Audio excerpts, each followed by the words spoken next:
Hi friends, welcome to పల్లవి వంటిల్లు. ఈరోజు బీరకాయ కూర ఎలా తయారు చేయాలో చూద్దామండి. ముందుగా బీరకాయలని పైన ఉన్న పొట్టును తీసేసి వాటర్తో బాగా క్లీన్ చేసుకోవాలి. ఇలా వీడియోలో చూపిస్తున్నట్టుగా పొట్టు తీసేసుకోండి, ఎక్కువ లోపలికి తీయద్దు. ఇప్పుడు వీటిని సన్న సన్న పీసెస్లా కట్ చేసుకోవాలి. ఇవి కట్ చేసుకునే ముందు టేస్ట్ చూసుకొని కట్ చేసుకోండి. ఒక్కొక్క బీరకాయ చేదుగా ఉంటుంది, చూసుకొని కట్ చేసుకోండి. ఇప్పుడు స్టవ్ పై ఒక కడాయి పెట్టుకొని 2 స్పూన్లు ఆయిల్ వేసుకోవాలి. ఆయిల్ కొద్దిగా హీట్ అయ్యాక 1 స్పూన్ పోపు దినుసులు వేసుకోవాలి. కొద్దిగా కరివేపాకు, సన్నగా కట్ చేసిన ఒక ఉల్లిపాయను వేసుకోవాలి. ఇప్పుడు వీటన్నిటిని బాగా ఫ్రై చేసుకోవాలి. ఇవి కొద్దిగా ఫ్రై అయ్యాక ఇందులో 2 ఎండుమిర్చి వేసుకొని బాగా ఫ్రై చేసుకోవాలి.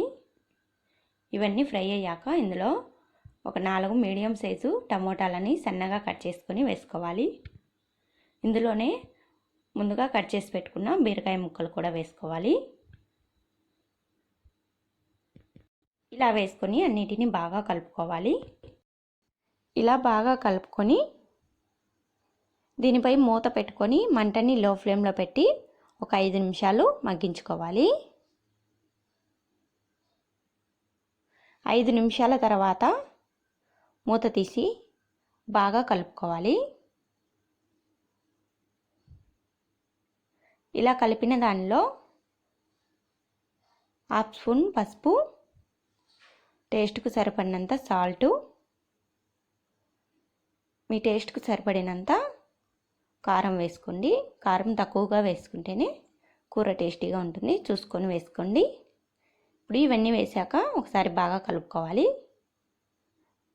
ఇలా కలుపుకొని 2 నిమిషాలు ఉంచిన తర్వాత ఇందులో 2 స్పూన్లు కొబ్బరి పొడి, 1 స్పూన్ ధనియాల పొడి వేసుకోవాలి. వీటిని కూడా బాగా కలుపుకోవాలి. ఇలా కలుపుకొని దీనిలో ఒక చిన్న గ్లాస్ వాటర్ వేసుకోవాలండి, ఎక్కువ వాటరు వేసుకోకూడదు. కూర అనేది పల్చగా ఉంటే అంత టేస్టీగా ఉండదండి, చూసుకొని వేసుకోండి వాటరు. ఇలా ఒకసారి బాగా కలుపుకొని దీనిపై మూత పెట్టుకొని ఒక 10 నిమిషాలు మంటని లో ఫ్లేమ్లో పెట్టి ఉడికించుకోండి. ముక్క మెత్తబడేంత వరకు ఉడికించుకొని ఇప్పుడు ఒకసారి బాగా కలుపుకోవాలి. ఇలా కలుపుకొని స్టవ్ ఆఫ్ చేసి కొద్దిగా కొత్తిమీర చల్లి సర్వ్ చేసుకోవాలండి. చాలా టేస్టీగా ఉండే బీరకాయ కూర రెడీ అయిపోయింది. ఈ వీడియో మీకు నచ్చితే లైక్ చేయండి, షేర్ చేయండి. మరిన్ని వీడియోస్ కోసం పల్లవి వంటిల్లు ఛానల్ని సబ్స్క్రైబ్ చేసుకోండి.